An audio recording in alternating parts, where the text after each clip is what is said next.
They fled after Kabul fell. Now, Afghans in the U.S. worry about their future. Bahar Hashmand is too young to recall the journey from Kabul to Indianapolis. Her family fled soon after the lengthy U.S. operation in Afghanistan collapsed, 4 years ago this month. As the Taliban retook control, her mother knew that people like them, who had supported the American military, would be targets under the new regime. And so they came here, where Bahar is making friends in kindergarten and loves the color pink. But like many Afghan refugees, Bahar's mother, Najia Shirzad Hashmand, worries about family members still under Taliban rule. For more than a decade, she had a banking job that supported the U.S. military. She is now safe in the United States with lawful permanent residence and works as the director of refugee resettlement at the nonprofit Patchwork Indy. She says back in Afghanistan, however, the Taliban has visited her family home. She has petitioned for her mother to join her here.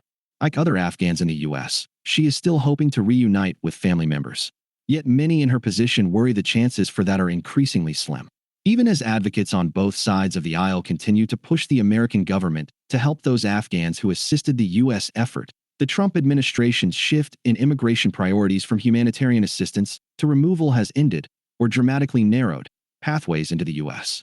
The administration, for instance, has suspended the U.S. refugee admissions program. The government has also reduced relocation assistance for Afghans abroad.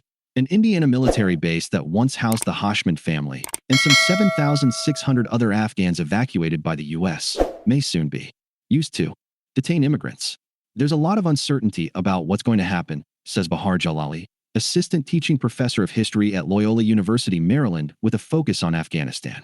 Things are really, really dire for those family members left behind. From the Taliban perspective, they're guilty by association. Like several of the people interviewed for this story, Samira asked the Monitor to use only her first name to protect relatives still in Afghanistan. Her family had been preparing for the takeover, digitizing documents, and burning English books. She recalls watching reporters on TV 4 years ago who were at a loss for words as they documented Kabul's fall to the fundamentalist militants. "We all started crying," says Samira, "because we didn't know what to do."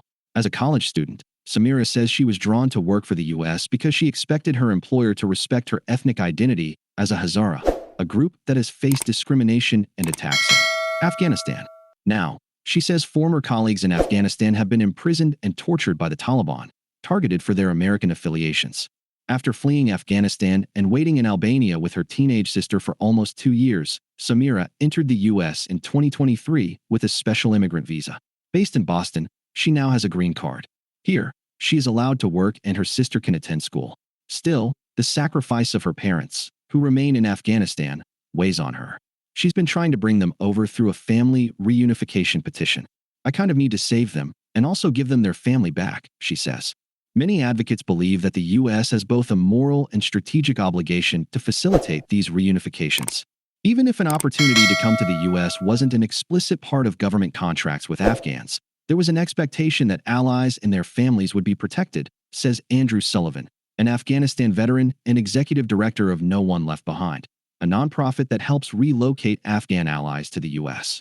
It was widely understood amongst the Afghans that took the personal risk, signed up to serve with Americans, signed up to go on patrols and face roadside bombs and snipers and firefights, and all the rest, that if they served faithfully for a year, that this special immigrant visa program, which was in black-letter American law, would be there to assist them, he says. And it was understood by U.S. troops.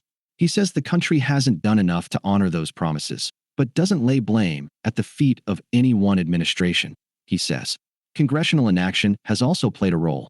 Beyond the immediate safety of Afghan families, there's also a concern tied to American national security long-term, he says. The U.S. is going to go abroad again, he says. "I worry that if we don't do right by our Afghan allies of our longest war, we will not have those local nationals that will serve with us, because they just won't trust Americans anymore."